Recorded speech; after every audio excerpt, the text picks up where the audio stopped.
வணக்கம் மக்களே. IPL opening ceremony Akshay Kumar முதல் ஏஆர் ரஹ்மானோட ஸ்பெஷல் பர்ஃபார்மன்ஸோட நல்லா இண்டிபெண்டன்ஸ் டே ரிபப்ளிக் டே செலிப்ரேஷனோடய ஸ்டார்ட் ஆச்சு. டாஸில் எம்எஸ்டியை மிஸ் பண்ணாலும் ருத்துக்கு நல்ல ஒரு வரவேற்போடு இருந்துச்சு. டாஸை ருத்துவை போட சொல்லி ஃபாஃப் வின் பண்ணிட்டாரு. வின் பண்ண உடனே சூஸ் டு பேட்டிங் அப்படின்னு சொல்லிட்டு ஃபஸ்ட்டு பெங்களூர் தான் பேட்டிங் பண்ணாங்க. விராட் அண்ட் ஃபாஃப் ஓப்பனிங் பண்ண ஃபாஃபு நான் தான் டாஸ் வின் பண்ணி பேட்டிங் சூஸ் பண்ணேன், அதனால் நான் மட்டுமே ஆடுவேன்னு சொல்லிட்டு விராட்க்கு 4 ஓவரில் வெறும் 4 பால் மட்டும் தான் ஆட கொடுத்துருந்தாரு.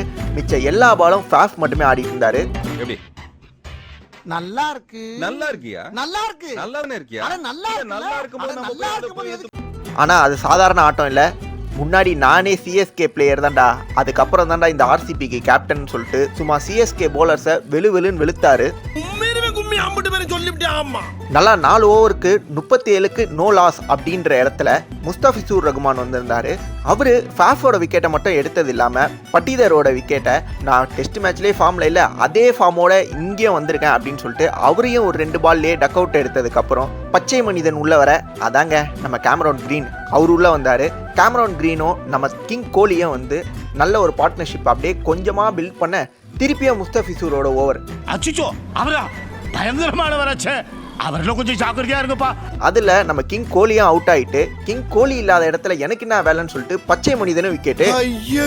என்னடா இது, இந்த மேட்சை பார்க்கறதுக்கு லாஸ்ட் வீக் நடந்த WPLோட ஃபைனல்ஸோட ஹைலைட்ஸை மட்டுமே பார்த்துட்டு நம்ம மனசை தேத்திக்கலான்னு ஆர்சிபி பேண்ட்ஸ்லாம் நினைக்கும் போது தான் நம்ம டிகேவும் அனுஜ் ராவத்தும்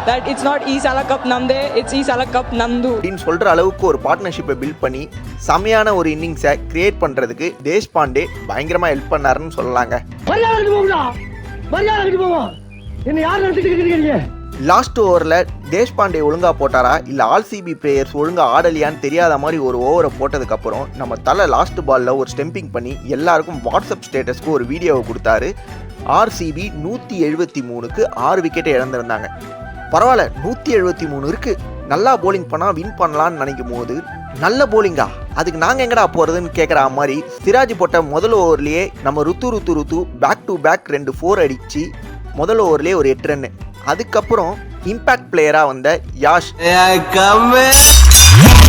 அந்த யாஷ் இல்லைங்க நம்ம போலர் யாஷ், ரச்சின் ரவீந்திராவுக்கு போட்ட ஃபர்ஸ்ட் பால்லேயே அவரும் ஒரு 4.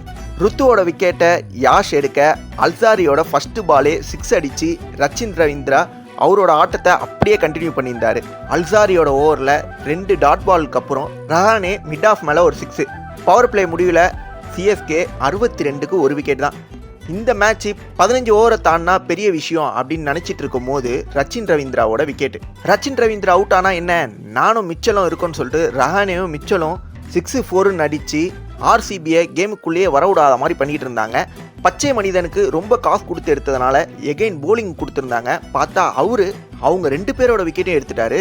சிவம் டூபே இம்பாக்ட் பிளேயராக உள்ள வர டூபேக்கு ஷார்ட் பால் ப்ராப்ளம் தெரிஞ்சு ஷார்ட் பாலாகவே போட ஆரம்பித்தாங்க ஆர்சிபி போலர்ஸ். நடுவில் டூபே அவங்களுக்கு இம்பாக்ட் பிளேயரா நம்மளுக்கு இம்பாக்ட் பிளேயரான்னு தெரியாத அளவுக்கு டூபேயோட இன்னிங்ஸ் இருந்துச்சு. எது எப்படி இருந்தாலும் உள்ள ஜட்டு இருக்கும் போது போன ஃபைனல்ஸ்லேயே வின் பண்ணி கொடுத்தவன்டா நான், இதெல்லாம் என்னடா எனக்கு அப்படின்னு சொல்லிட்டு அவர் ஒரு சைடு நல்லா ஆட டூபேயோ ஒரு லெவலுக்கு மேலே இதுக்கு மேலே இந்த மேட்சை இழுத்துட்டு போனால் எனக்கே கடுப்பாக இருக்குன்னு சொல்லிட்டு 6 4ன்னு அடித்து மேட்சை முடிச்சு வச்சாருங்க. அப்புறம் தான் தெரிஞ்சது டூபேக்கு ஷார்ட் பால் மட்டும்தான் ப்ராப்ளம், ஆனால் ஆர்சிபிக்கு எல்லா போலர்ஸுமே ப்ராப்ளம்னு சொல்லிட்டு அவங்க போடுற ஷார்ட் பால்லையே அவ்வளோ எக்ஸ்ட்ராஸை போட்டு மேட்சுக்குள்ளே ஆர்சிபியை வரவே விடலைங்க. ஸோ முதல் மேட்ச் எப்பயும் போல் நம்ம சிஎஸ்கே வின் பண்ணியிருக்காங்க. அது மட்டும் இல்லாமல் சேப்பாக்கில் கடந்த காலங்களில் எடுத்து பார்த்தீங்கன்னா ஆர்சிபி சிஎஸ்கே கூட வின் பண்ணதே இல்லை, எப்பயோ ஒரு காலத்தில் வின் பண்ணியிருக்காங்களாம், அதுவும் 2008 வின் பண்ணியிருக்காங்க அப்படின்னு நான் நினைக்கிறேன். ஸோ இதே மாதிரியே இன்னும் அடுத்தடுத்த எல்லா மேட்சஸ்க்கும் நம்மளுடைய வீடியோ வரப்போகுது. அதெல்லாம் பார்க்கணும் அப்படின்னா மறக்காமல் நம்மளோட சேனலை சப்ஸ்கிரைப் பண்ணிக்கோங்க. உங்களுக்கு சிஎஸ்கே vs ஆர்சிபி மேட்ச் பார்க்கும்போது என்னென்ன தோணுச்சு அப்படின்றத கீழே கமெண்ட்டில் போடுங்க. நம்ம எல்லோரும் ஜாலியாக அப்படியே பேசுவோம்.